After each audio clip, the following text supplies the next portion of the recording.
Of the Environmental Natural Resources Commission to order. First up, roll call. Commissioner Redmond. Here. Commissioner Bryan. Here. Commissioner Lates, myself, is present. Commissioner Gill. Here. Commissioner Saunders-Pierce. Here. And Commissioner Cryer is currently absent.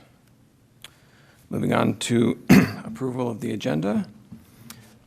Are there any changes, additions to the agenda from staff? No staff changes. Thank you. Any changes from commissioners? No, but I'll make a motion to approve. Motion to approve by Commissioner Gill, I'll second. seconded by Commissioner Bryan. All those in favor? Aye. Moving on to approval of minutes from last meeting, September 10, 2025. I will move to approve those minutes as written. I'll second. Seconded by Commissioner Saunders-Pierce. Any further changes or recommendations? All right, all those in favor? Aye. Then we move on to the new business on our agenda regarding the Century Ponds proposed development, 601 Century Avenue South, and the wetland buffer variances. Thank you, Mr. Chair and members of the Commission. So tonight we will be reviewing a wetland buffer variance, a couple of them for several wetlands around a new development called Century Ponds. So first I want to dive into some of the development details for you, just for some background information. So this is a new residential planned unit development. There'll be 133 detached single-family homes and 73 townhome units. And this lot is located on the southwest quadrant of Lower Afton Road and Century Avenue South. And this, of course, was the former Ponds Golf Course owned by Ramsey County. This parcel is 92.23 acres, and tonight the applicants are requesting approval for a overall they're requesting approval for a comprehensive plan amendment, rezoning to a planned unit development, public vacation of an old wetland easement that's on the site from the golf course, preliminary plat for the development, and design review for the structures. And then tonight, the Environmental Commission, according to our city ordinance, will be reviewing and making a recommendation on the wetland buffer variances. The timeline for this proposal, it started back in 2019 when Ramsey County closed the ponds at Battle Creek Golf Course. And then in the following years, 2020 to 2021, Ramsey County and the city of Maplewood conducted community engagement for development of this site, to see what was feasible, neighborhood comments on development of this area. Ramsey County did approve a purchase agreement with D.R. Horton, who is the applicant here tonight. And the applicant did hold 6 neighborhood meetings, so they did a lot of due diligence with the neighborhood, getting feedback from various organizations like the Friends of Maplewood Nature and others. And then August 2025, after review of this environmental assessment worksheet that was required because of the size of the lot and the development, the City Council did adopt a resolution stating additional environmental review was not required. But that environmental assessment worksheet did give some good recommendations which have been included in the environmental review. So the land use on this site, they're proposing a new residential planned unit development. Again, you can see the number of homes and townhomes. Oh, look at me. There we go. I was going backwards, sorry. All right, back on track. Development details. So again, you can see the number of single-family homes, and these homes will be 2 different lot sizes, and they'll either have 2 or 3 car garages. And the single-family homes will be located on the north side of the property. And then on the south side of the property will be the townhomes. Those will have attached 2-car garages. And the area around the homes will be open space. We'll have 42.57 acres of outlots or open space that'll include a public park, wetlands, public conservation easements, so all those open space sites will be covered under a conservation easement. And then Storm Sewer Improvement Tax District, which is a district which ensures that the stormwater improvements are maintained over time by the associations. And then there will also be 1.8 miles of public paved trails throughout this site. The comprehensive plan amendment is required because currently the land use in this area was designated as park because it was a golf course. And the underlying zoning was farm, which is kind of a leftover zoning district from the city's urban agricultural days, not urban, but agricultural days. So the applicant is requesting to re-guide as low-density residential. So in our comprehensive plan, that would be called out as low-density residential 2.6 to 6 units per acre, but this development will be right about in the middle with a net density of 4.15 units per acre. And then the zoning, which is, now we're on another layer. We have your comp plan, and now you have your zoning. So again, the current zoning district is farm, and this will be a planned unit development because of, to allow for some flexibilities in the development, but there needs to be an underlining zoning district, which is called out in our zoning code, and that will be the R1S for small lot, single dwelling district. So that'll be on the single family homes on the north side, and then R3C, which is a residence district for the townhome units on the south side. But again, it'll be all covered by this planned unit development. So I wanted to touch on the access and circulation of this development. That's always something that I think is a concern of neighbors. So let's take a look at the single-family home site. There'll be 2 access points, one on the north exiting Lower Afton Road, and then one on the east exiting from Century Avenue. Now, the 2 developments will not attach with a road in between. I should say the south and north portion of the developments will not be attached with a road, just the trails, mainly due to the wetlands that are located in the middle of the site. So then the townhomes will have only one access via Linwood Avenue on the south. And on the single-family portion, those will be public streets, 60-foot right-of-way with 28-foot width street itself, and then private streets that'll be maintained by the homeowners association on the townhome portion.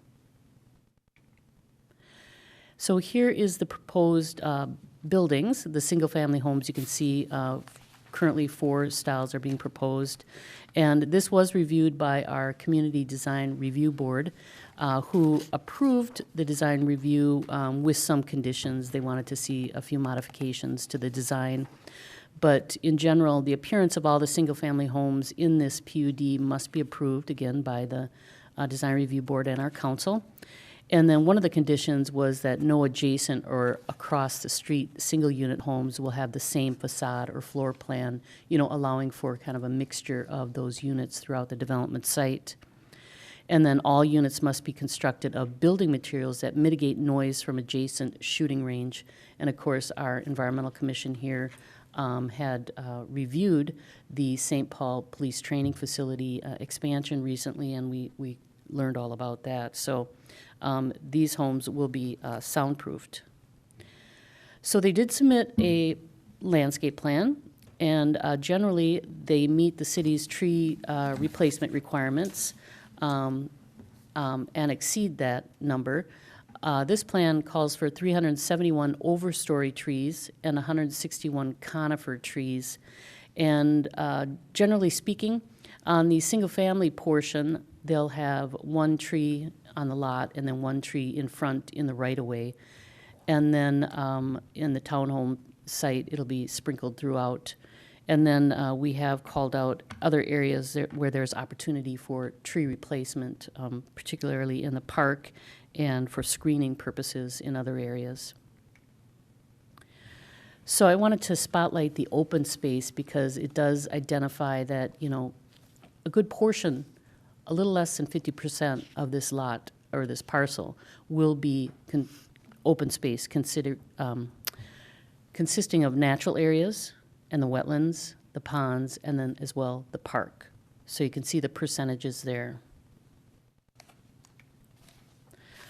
Now let's dig into the wetland buffer variance that we're here for tonight. So that was a little background on the land use proposal. But here is where our work begins. So the wetland buffers on this property are, there's all three classifications of wetlands on this site. Manage A, which is considered like the most pristine wetland, the best quality. Manage B, kind of a medium class, and then Manage C, which is more of an impacted wetland. And then the City of Maplewood's wetland ordinance requires buffers. Manage A is a 100-foot minimum, 75-foot average. Or I guess I'm saying that wrong. Manage B generally is a 75-foot buffer, and then Manage C is a 50-foot buffer. So the wetland buffer variances that are being requested are mainly on that south portion adjacent, well, some of the single-family homes, but mainly the townhomes. And D.R. Horton, our applicant here tonight, is requesting a variance to allow some grading work adjacent those wetlands. There are existing paved trails that were used for the golf course out there, and they'll be reusing a good portion of those, but they have to remove some of those and then kind of reconfigure those. So removal of the existing trail and construction of those new trails. And then, of course, the stormwater system enhancement, which will be required throughout the site. Some retaining walls, particularly adjacent the townhouse site, and then patios and turf grass around the townhouse area, which will, some of those will encroach within the required buffers. So here's a chart showing you the 8 wetlands that are on the site, and then 1 wetland that is off-site, and that's that Manage A wetland that's actually on the St. Paul Police training facility, and we looked at that wetland buffer variance a few months ago. Of course, that was on the other side of the wetland, but that's the same wetland here that will be slightly impacted by this development. And of the 8 wetlands that are on the site, I should say of the 9 overall, 7 of those will require variances. And you can see the proposed buffer area, that includes the buffers required by the City of Maplewood. So if we put a circle around each of those wetlands and came up with the square footage for the 100-foot buffer, the 50-foot buffer, and the 75-foot buffer, those are those square feet required there. And then they are identifying the trail impacts to the buffer, and you can see that square footage there. However, it should be noted that trails, public trails, are allowed within a wetland buffer as long as they're constructed of sustainable building design, and I'll get into that momentarily. But this column, the square footage, does not count towards the variance because, again, those trails are allowed to have that encroachment in the buffer. So the requested variance area includes the grading and, you know, that patio and yard area that is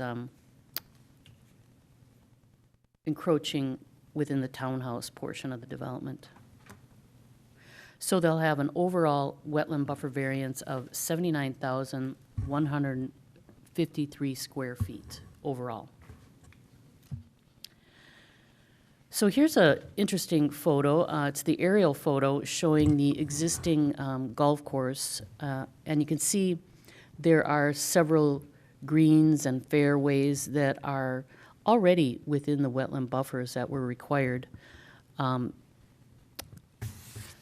So 15.47 acres of required wetland buffer would be, again, that requirement for city code.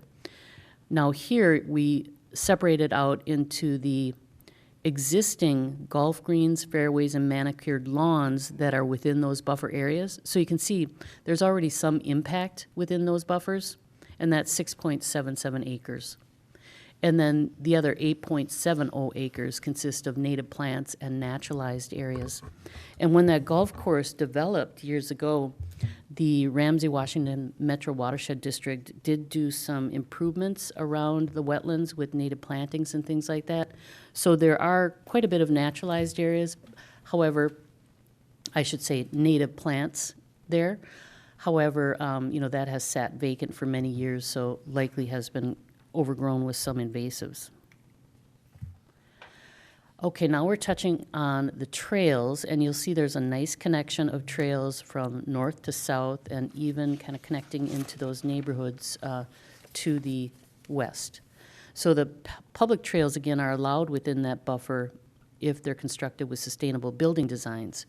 And currently, they're paved trails that are existing out there, and we wanted to ensure that the connections were also paved. So we interpreted the sustainable design to mean as long as they're adding this 5-foot strip of native plants adjacent the grassy area and trail, to allow for that stormwater infiltration prior to it getting to the wetland and so forth. So that's how we're, outlining the sustainable design for this particular proposal, because most of the trails are already there, and we want to ensure that we're connecting paved trail to paved trail with the extensions. This exhibit identifies those encroachments that are happening in the townhome patio area for some of the townhomes. Looks like there's 34 townhomes that will be pretty close to those wetland buffers, and we noticed that the patios were pretty close, and the city wanted to ensure that there was at least, some lawn area behind those patios rather than just butting right up to the naturalized or native plant area. So the developer is calling out, I believe it's a 15-foot strip of grass located on the back side of the patios and the townhomes.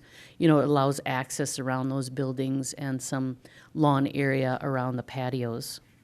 And so those encroachments were identified in that variance request, as I had indicated previously. So now our city ordinance, we'll get into that detail. City code does require that applicants create a wetland buffer mitigation plan when they're encroaching within the wetland buffers required by the city.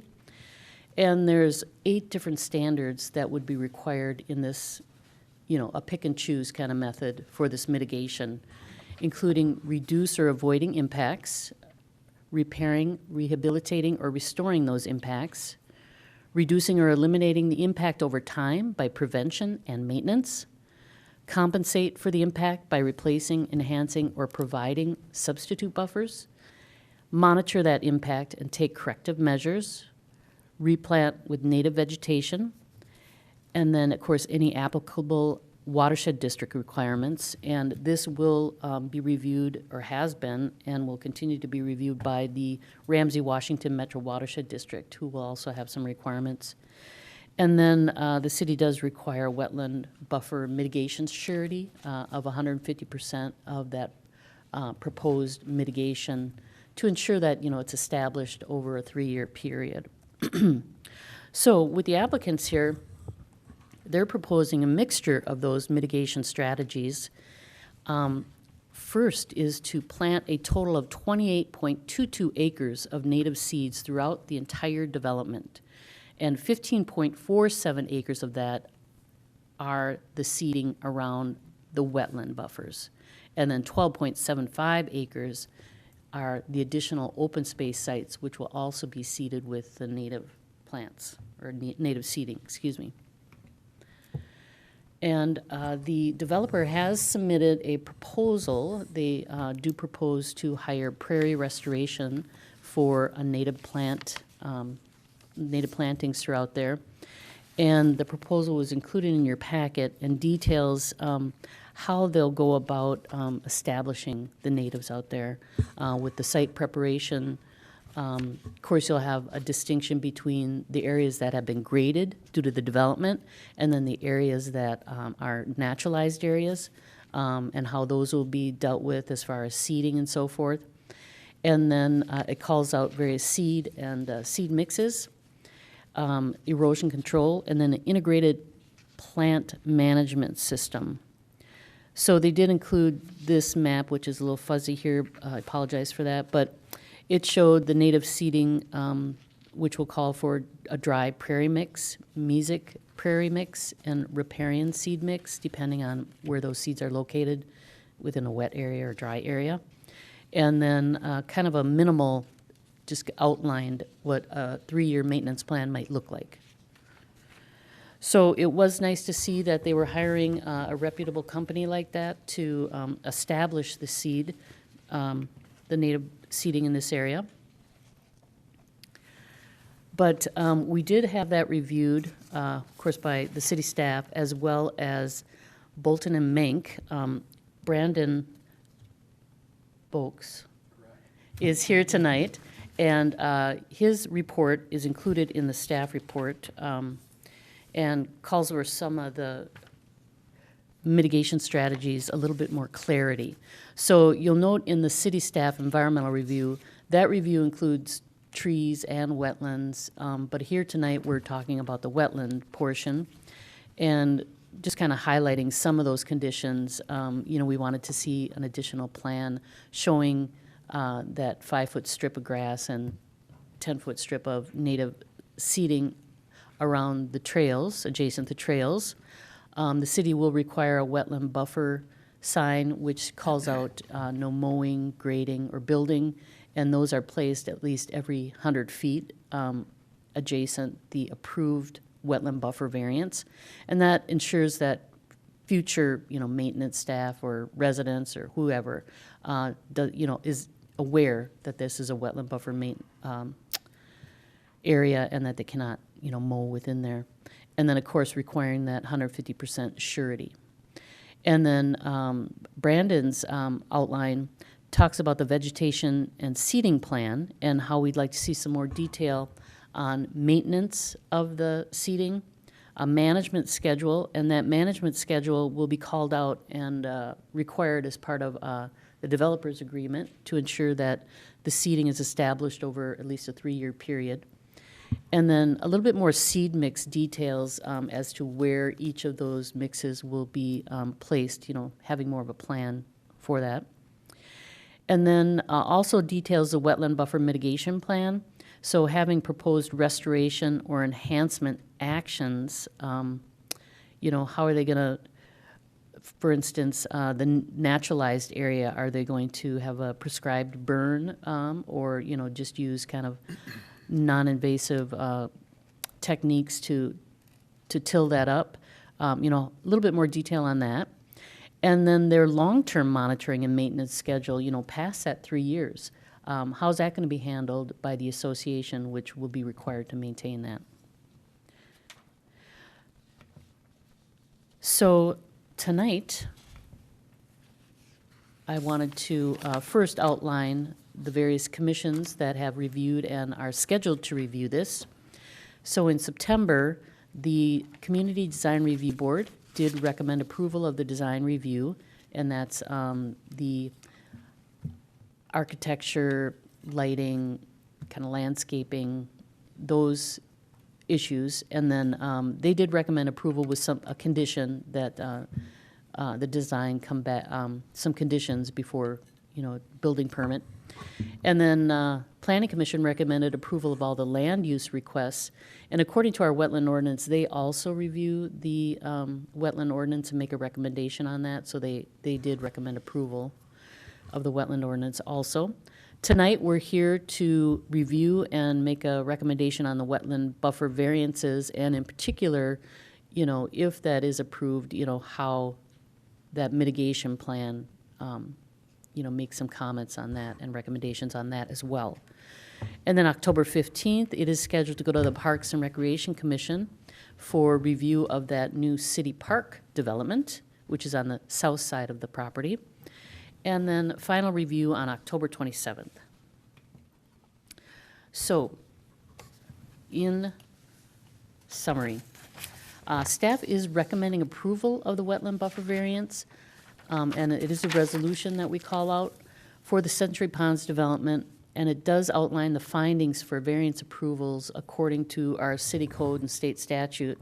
And we have 5 that we believe meet these standards. First, it meets the intent of city ordinance standards and the 2040 comprehensive plan. This project will enhance stormwater management, increase public access to natural areas. It does protect the wetlands and many of the buffers, and creates public amenities via that trail system and open space sites. There are existing conditions on this site that are unique and not caused by the property owner, which can make development challenging, particularly on that south portion of the property. And then pointing out that they are preserving 47% of the total site as green space, natural buffer between the new development and the established neighborhoods. So tonight here I have with me our Public Works Director, Steve Love, our City Engineer, John Jarosh, our Parks and Natural Resources Manager, Audra Robbins, and then Brandon Boyks. Pardon me, we just met tonight, but we talked on the phone. Brandon Boyks, who is our wetland specialist with our consultant, Bolton and Mink. And then, of course, our applicants. So I stand for questions. Thank you. Thank you, staff. I just want to acknowledge, appreciate the level of effort to get to this point. All the reviewing the documentation definitely shows there's been a lot of work and good conversations up to this point. So I want to highlight that and thank everyone for their work. I guess I'll start with a question, and this may be for, I'm not sure exactly who this is for, but whoever best to answer. But the proposal mentions stormwater management enhancements. I'm just wondering if maybe we could elaborate a little bit more on that, if that is largely referring to the additions of the planting and the prairie restoration, or if there's additional, things we're seeing in terms of the improvements from the grading and such. Yeah, thank you, Chair, Commission. So in addition to the natives that they're proposing with this project, they are providing extensive stormwater management improvements as well. So the stormwater is generally collected in the street in storm sewer catch basins, things like that. First, there's sump structures in the street to capture sediment and other debris before it goes off the roadway. They're providing, I believe it's 5 ponding areas to reduce runoff rates and improve water quality.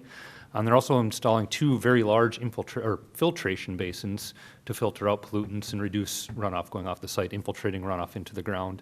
And most of those discharge off the site then once they go through all that system. There's a very small portion that drains directly to these wetlands, but overall, very large net benefit to the wetlands on this site. Thank you. Is there any other questions on this topic specifically? I have another question that's on it. Okay. Yeah. Okay. Regarding the erosion control methods that are mentioned in the prairie restoration plan, my understanding is that there's various methods that are used, and they're mentioning using the erosion control blankets as well as just regular mulch that's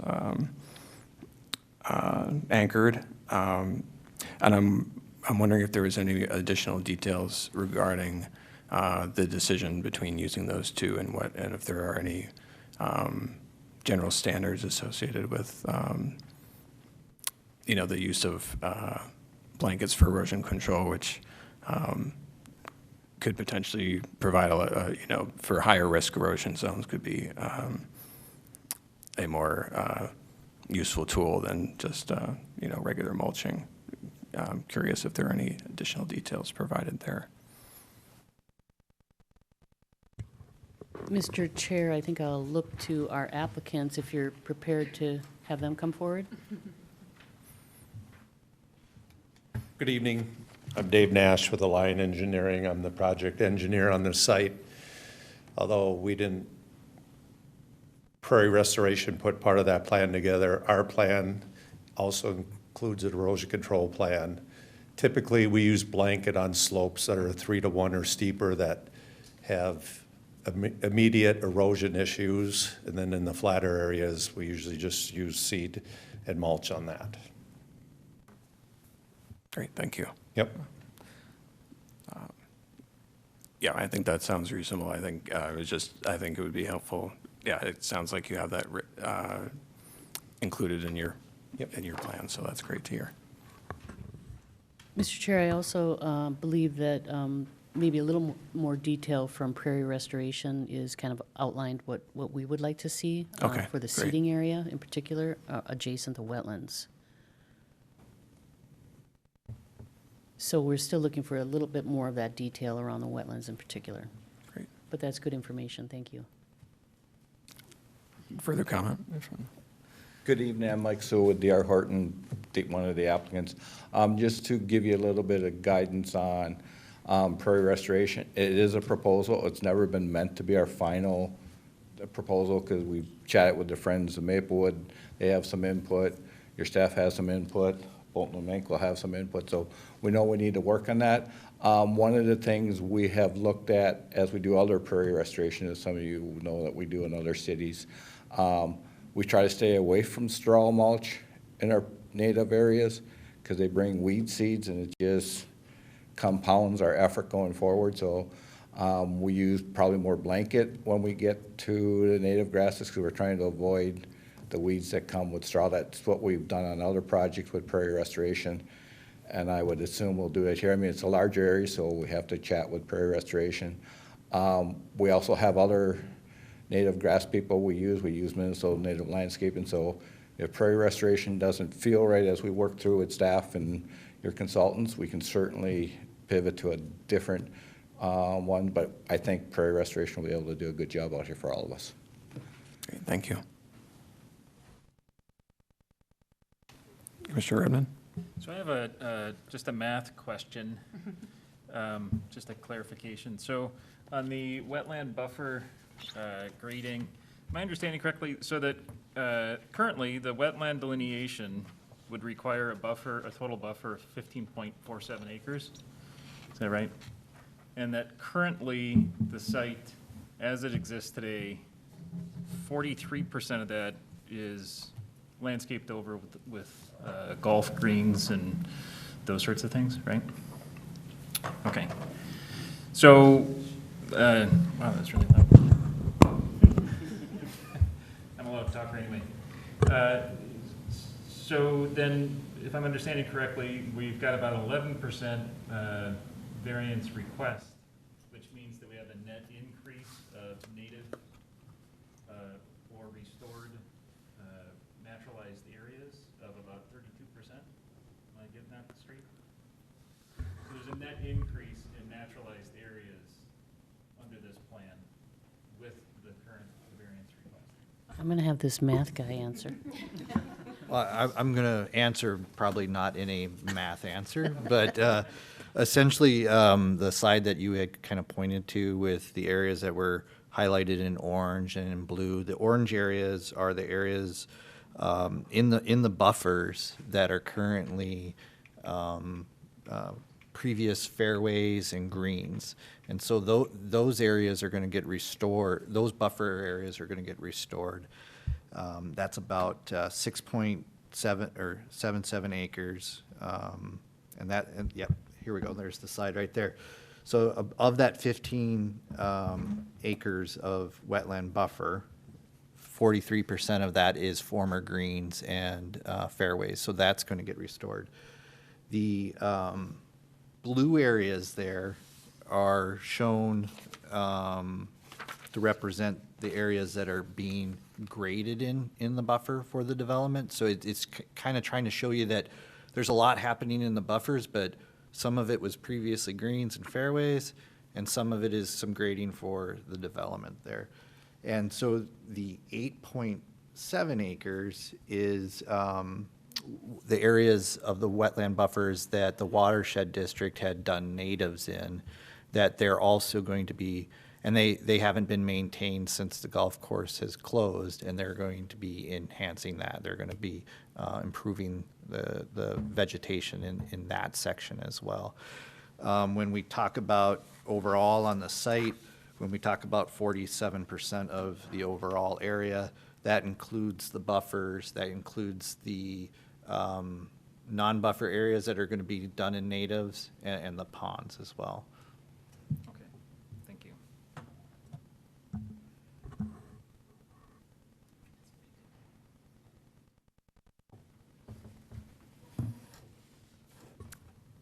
I have a couple questions. I think mainly for staff, but looking at the plans, it looks like the existing bituminous trails go through the wetland. I'm just curious with, I think they're referred to as sustainable trail principle, something like that. If boardwalk was considered through, especially through the wetlands and in the buffers? Chair, Commission, so there's two bridges, existing bridges that go across the water of the wetland itself. A lot of the trail there is existing pavement, and so we felt like we'd kind of like to keep that. And then for the tie-ins of the new portions of the trail, tying that in with the asphalt as well. And then the buffer would be on either side of the trail, making sure that we have that grass to be able to help filter any runoff that there might be before it goes to the wetland area. Thank you for that clarification. I was just flipping through the plans and saw one where it was called as a bituminous trail, but I see now that there's the bridge is there, so thank you for Yep. that. I guess then the other question I had, is there any other examples throughout the city where we have these larger wetland complexes, stormwater management areas where HOAs are maintaining them? And if so, how successful has that been? Legacy Village? No? It's been quite a while since we've seen a development of this size. Legacy Village was probably the last one, and I know, but I don't know if, we're not sure. So one of the things that we are doing is, I believe Sean mentioned the stormwater taxed district. And what that would allow us to do is if the HOA, well, there's a couple things. There's going to be part of the developer agreement that is going to have it set up where we'll have a document that basically says that the HOA has to maintain the area. It'll set standards and things like that. If the homeowners association went away someday, this tax district would allow us then to have the work done and then assess back to the property owner. So the steps that the city is taking along with the developer is really setting it up to make sure that that maintenance, will continue on. Mr. Chair, I'm remembering that the first stormwater district that we did was in Maplewood, that I'm aware of, was BB Meadows. You saw that development years ago. It's now being developed by Habitat for Humanity. It's a 7-plot development, but they had encroachments into the wetland buffer, and they were required also to have this stormwater district. So, yeah, there are other examples, and they have a homeowners association there, so.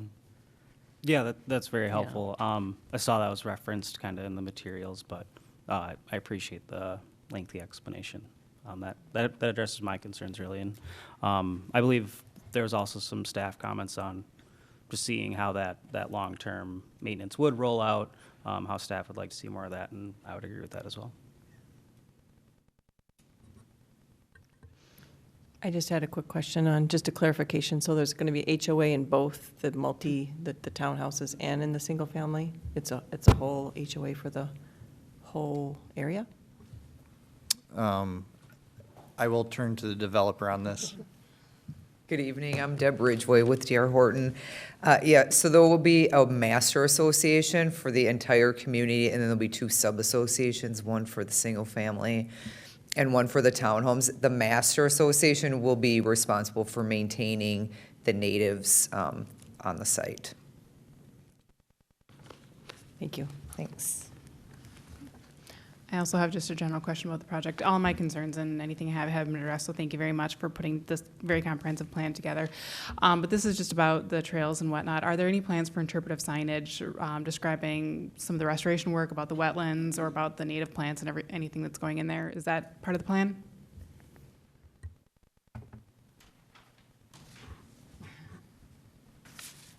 Hi, Deb again.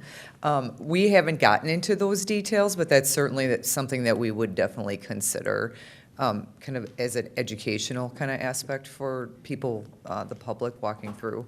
Yes, that will be something that we could definitely look at. Thank you.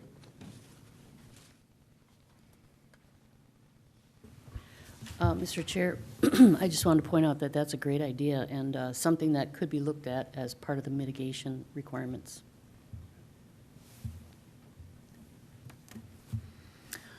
I'd like to ask a question about the wetland A that's at the very south of the site. I read through the packet, but it escapes me right now if there was a delineation for that particular wetland. But what I'm really driving at is if there's any knowledge about the conditions along that property line between the townhomes and wetland A, in terms of, is there buckthorn or weed canary grass or things like that?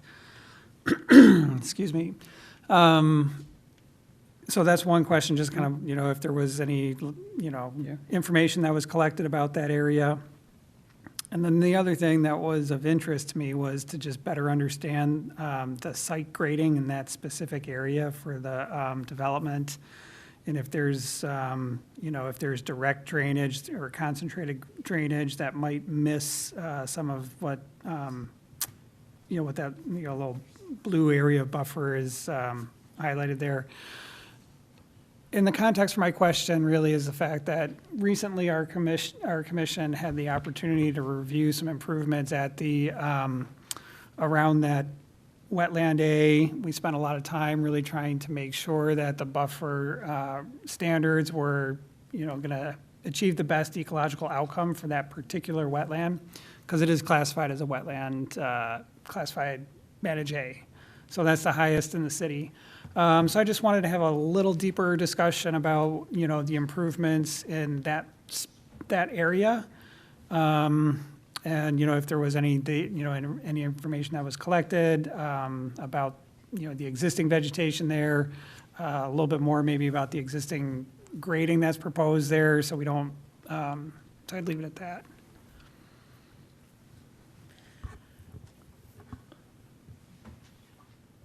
Hi, I'm Mary Claire. I'm with Chellick Environmental, and I was the one who conducted the delineation on site, and that was about, I think, in late 2024. So has been a while, but I remember because there is that fence line, and it was, like you said, like thick buckthorn along there. And I know we also conducted a historic aerial review to determine the wetlands on the northern half of the site to be incidentally created in upland. So then I actually have a couple of printed figures, but that wetland A, you can see in the 1940 and 53 aerials, are undisturbed, cultivated around, but in their natural condition. And then about 85, I'm suspecting they excavated, and then there's a building present right against, the wetland, the signature that's kind of shown in the previous aerial. So I think, although it is rated as a wetland A on the wetland inventory, I do think there's some historic alteration there. So that's the context I can add. Great, thank you.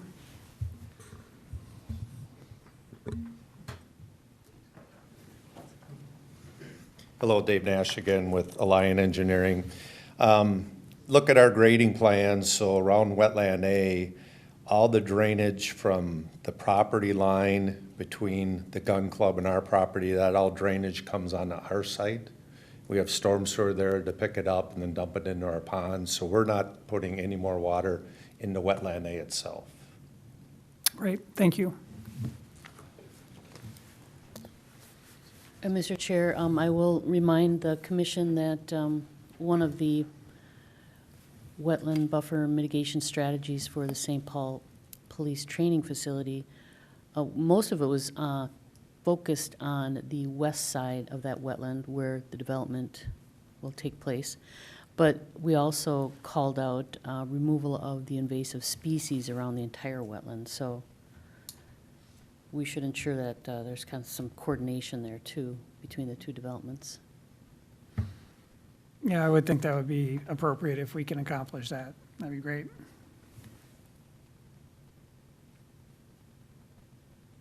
Just one other comment I had, pulling in that evaluation of the wetlands from the training center as well. We talked about making sure the delineation of the wetland area was very clear, so that those that are maintaining the lawns or whatever, you know, understand that they can't mow that. And I know we talked about, there were some areas, I know we had proposed, I think, whether it was a split rail fence or something. Again, so I'm trying to understand, is that something that was considered, or maybe that's something you need to look at in regards to that, maintaining the prairie restoration and making sure people understand that that's what it is?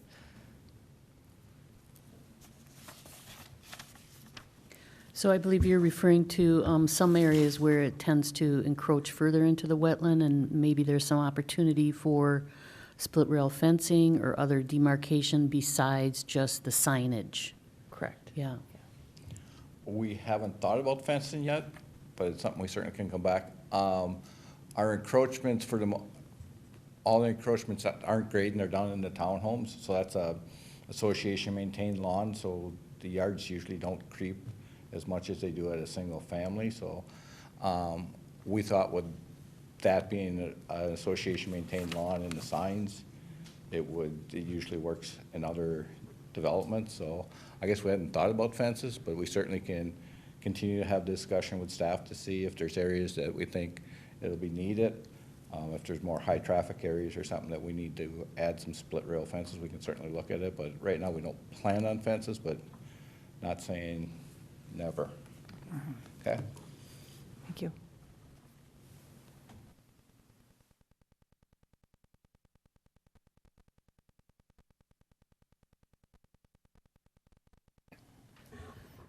Mr. Chair, that's also something you could identify in a mitigation strategies, you know, working with staff to find to determine if there's any high traffic areas that might benefit from some other form of demarcation.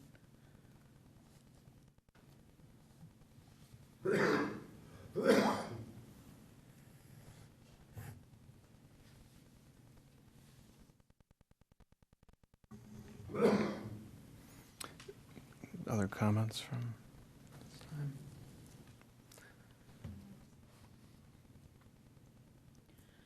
Mr. Chair, while it's not a public hearing, I do see we have some visitors here if you wanted to give an opportunity for questions or. Yes, if any of the visitors have interest in commenting, you're welcome to share at this time.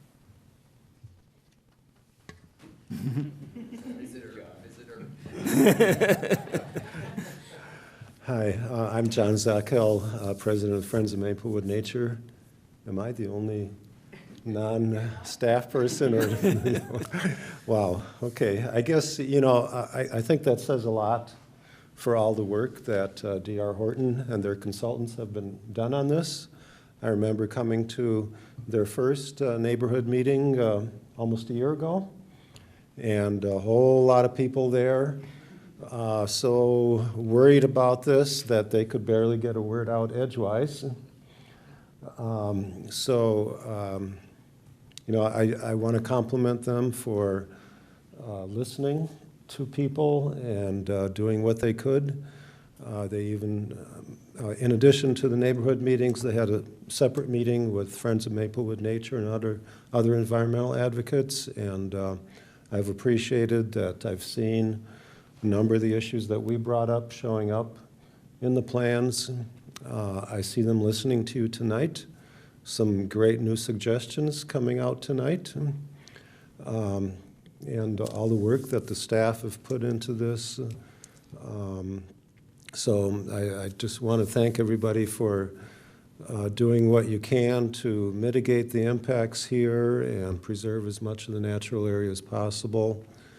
And I look forward to continuing to work with everyone to make sure that this is carried out well and that the natural areas continue to be maintained not only for the 3-year period, but further on out. I was especially happy to hear Mr. Love mention some ideas being put in to make sure that that maintenance continues even if the HOAs don't continue. So glad to see you thinking about that.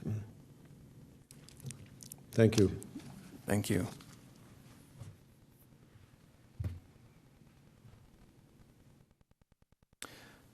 So far, within our discussion, we brought up some mitigation strategies. There was a discussion around fencing or other demarcation for consideration. Potentially some further details fleshed out in relation to the erosion control plan.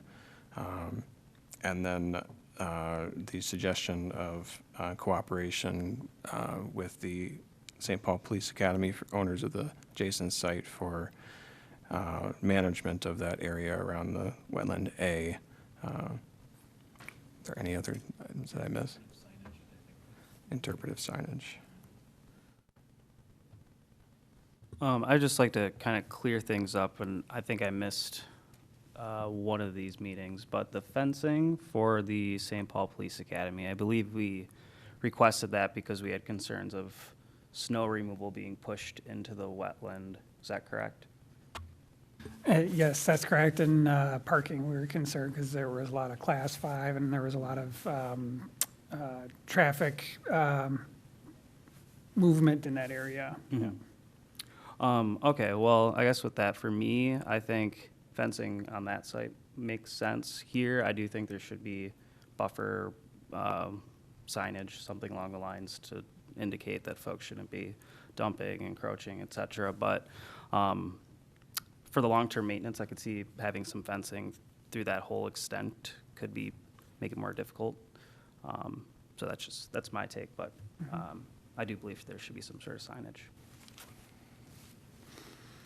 Yeah, and I guess I maybe missed that there would be that signage there. So again, I think just whatever makes the most sense to ensure that people understand that this is, the buffer and it needs to be there. So.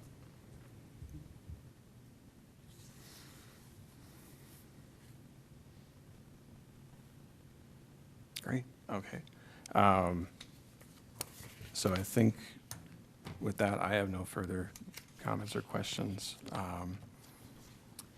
I would make a motion for the approval of the wetland buffer variance for this project with our discussion on and consideration recommendation on some of the mitigation plan strategies, including discussions around fencing or demarcation and interpretive signage, cooperation with the adjacent site for St. Paul Police Academy for management around the wetland A, and then some further discussion on further details related to the erosion control plan with the prairie restoration.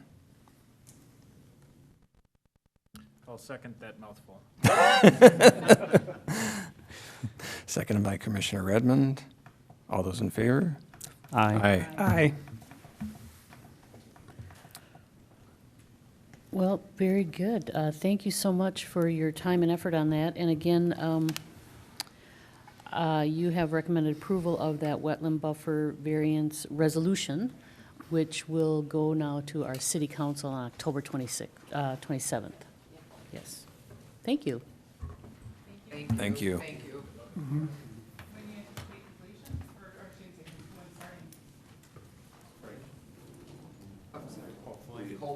Hopefully spring, but there's a lot of work to do to account for that, so we'll have to see. Thank you.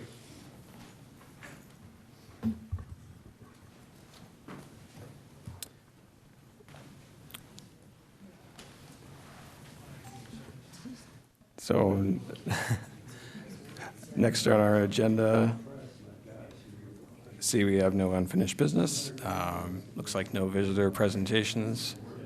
Any commissioner presentations?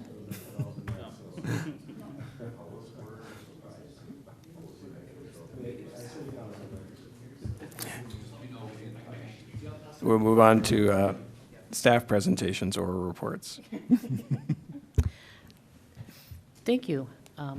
So the only thing I wanted to update you on was the commission calendar, but I didn't have time to create a fancy slide for you.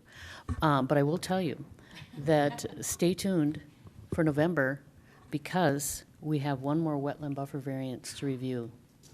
It's not quite as extensive, but it's for an expansion of a church. And that's as far as I can go at this late hour. So that's coming up in November. Thank you. Thank you. I'll move to adjourn the meeting. I'll I'll second. Oh, Seconded by Commissioner Cryer. All those in favor? aye. Adjourned at 6:56.